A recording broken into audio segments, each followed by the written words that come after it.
I never asked for recognition, never craved the spotlight. All I ever wanted was to see my little brother smiling on his special day. So when his fiancée's parents admitted they couldn't cover the cost of the wedding they had envisioned, I quietly stepped in and paid for everything without saying a word. But when the wedding day came, right there in front of 200 guests, his bride slapped me and demanded I leave. She had no clue I was the reason the music played, the lights glowed, and the flowers filled the air with beauty. So I walked out and shut everything down. What happened after that? No one could have seen it coming. My name is Alina. I'm 27 years old, and I've always believed family comes before anything, especially when it came to my younger brother, Jordan. He's 25, gentle, and honestly the only one in the family who never made me feel small. So when he told us he was marrying a woman named Vanessa, I acted happy, at least on the outside. Vanessa came from money and carried herself like she was doing us a favor just by being civil. She never spoke harshly, but her tone, her eyes always cold, always judging like we were beneath her. Still, Jordan loved her, and I loved Jordan, so I said nothing. A few months before the wedding, something unexpected happened. Vanessa's parents invited me over for a chat. I assumed it would be about table linens or flower arrangements, but instead, they sat me down in their opulent living room and said, "We've hit some financial snags." Vanessa's mother, with the fakest sad face I'd ever seen, added, "We're thinking of postponing unless someone else can step in." They didn't come right out and ask, but the pressure was obvious. They wanted me to fund the wedding. I was stunned. Their home was dripping with luxury designer furniture, expensive art, a $4,000 espresso machine, and yet they expected me to foot the bill. And I did, for Jordan. For the joy in his eyes every time he spoke about the big day, I said yes. I took out a loan against my savings and covered nearly $75,000 venue. Florist, cake, even Vanessa's dream photographer. I told the planner to list me as an anonymous sponsor. I didn't need the spotlight. I just wanted Jordan to have a perfect day. Vanessa never knew. Neither did her parents. They never thanked me either.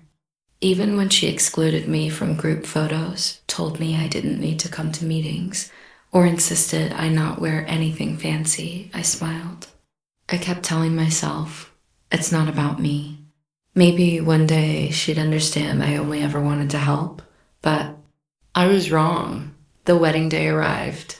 The venue looked like something from a fairy tale. White flowers down the aisle, golden decorations catching the light, soft music setting the mood. Guests arrived in sparkling gowns and sharp suits, taking photos, laughing like everything was perfect. No one knew I had paid for all of it. I stood quietly at the back in a simple blue dress, just like Vanessa had told me to wear. She'd made it clear I wasn't to stand near the front or look like one of the bridesmaids. Let's keep the look clean and elegant, she'd said. I knew what she meant. Still, I stayed calm. I smiled. Just get through this for Jordan, I told myself. The ceremony began on time. Jordan looked radiant in his tux, waiting at the altar. Vanessa came down the aisle like royalty, head high, all pride.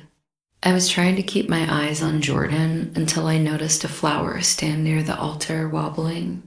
It looked like it was about to fall on someone, maybe, or into the aisle. I moved forward quietly to study it. That's when it all unraveled. Vanessa turned and saw me near the flowers. Her face changed in an instant. She marched toward me, furious. "What are you doing?" she hissed. The flowers were tipping. I was just slap. She struck me across the face, right there. In front of everyone, the sound echoed. The guests froze. I stood stunned, my cheek burning. Vanessa pointed at me and shouted, "You've done enough. Get out. You're ruining my wedding." No one spoke. Not even Jordan. My hands trembled, but I didn't cry. I turned around and started walking out. But before I left, I stopped at the venue manager's desk and said clearly, "Turn everything off. I'm the one who paid for this wedding." He blinked, confused. "I'm sorry."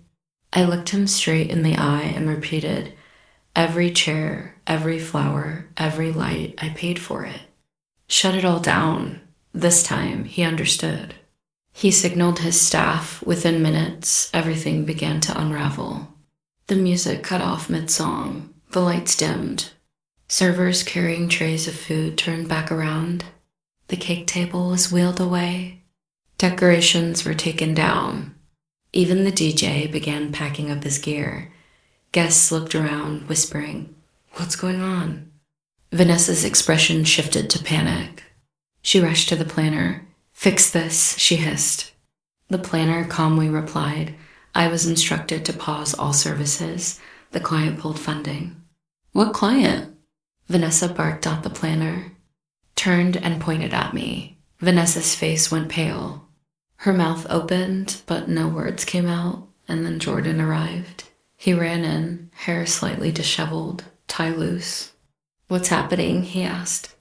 The planner turned to him gently and said, "Your sister paid for the entire wedding. She's the only client we have on file. She asked us to stop everything." Jordan stared at me, eyes wide. "Alina, you paid for all of this?" I nodded. "Why didn't you tell me?" "Because I knew you'd say no. And I just wanted you to be happy." He stepped closer, voice low. "I didn't know." "I'm so sorry." But it was too late. The damage was already done. The room sat in stunned silence. Guests glanced around, some whispering, some gathering their things. Vanessa's parents looked mortified. Her mother stormed over to the venue manager, flustered. "Restart everything." "We'll pay." The manager replied calmly, "There's still an unpaid balance. Unless it's settled now, we can't continue." Vanessa's father made a few urgent calls, then walked off silently. It was obvious they never intended to pay. A few guests came up to my parents. One of my aunts whispered, "We didn't know she paid for all this." My mom nodded, wiping her eyes, and Uncle added, "And she got slapped in front of all of us." That girl's got more class than the whole bride's family. Every word chipped away at the image Vanessa had worked so hard to create. I stood quietly at the exit. I didn't have to say a thing. The truth was louder than any speech I could give. Jordan remained near the altar, silent. He glanced at Vanessa, then at the floor, his hands clenched. Then he stepped up to the mic. He tapped it once. Everyone turned. "This wedding is over." Gasps. "I can't marry someone who would treat my sister, who gave everything for this day, like she didn't matter." He looked at me. "Alina, I'm sorry I didn't protect you. I didn't see it. But I see it now." Then he faced the crowd again. "Thank you for coming. But there's nothing left to celebrate." He stepped down, walked to me, and without a word we left. Outside, the sun was just beginning to set. The air was cool. I breathed for the first time that day. Behind us, the venue buzzed with confusion, arguments, and whispers. But I didn't turn back down in the car. Jordan was quiet. He gripped the wheel. "They told me everything was covered," he said. "I should have asked more." "You shouldn't have had to," I replied. "It was your wedding. You should have been able to trust the people around you." He exhaled. "And instead, my fiancée slapped you?" Her family tried to scam their way into a luxury wedding. We drove in silence, the city lights blurring past. Finally, he turned to me. "Thank you. For everything. For saving it when no one else would. For giving up your peace for mine." He paused. "I didn't deserve it. And I didn't deserve her." I didn't respond. I just nodded that night. We returned to our parents' house. My mom hugged me, like I'd been gone for years. My dad said nothing, but he stood beside me the whole evening. Maybe he felt ashamed for not asking more. Maybe he finally saw the weight I'd carried. The story spread fast through the family. People called, texted, reached out, but not a single word came from Vanessa's side. They had shown their true faces, and I had finally shown mine. Days passed like a quiet storm. Vendors started calling, not to complain, but to thank me. They had heard the story. One even told me, if you hadn't paid up front, they would have walked out without paying a dime. You saved a lot of us. And then the full truth came out. Vanessa's parents had promised the world custom florals, imported desserts, lavish booths, but hadn't paid for any of it. They kept saying it's all covered. But it wasn't. I was the one who covered it, fully, quietly, and now that I had pulled out, all those promises crumbled. 2 days later, I heard Vanessa's father tried using his business card to settle some of the bills. It bounced. One decorator told me he looked humiliated. Said he'd circle back. He never did. Within a week, 2 vendors filed lawsuits. The family's name lost value fast in the local event scene. People whispered about bounced checks and fake wealth. As for me, I stayed quiet.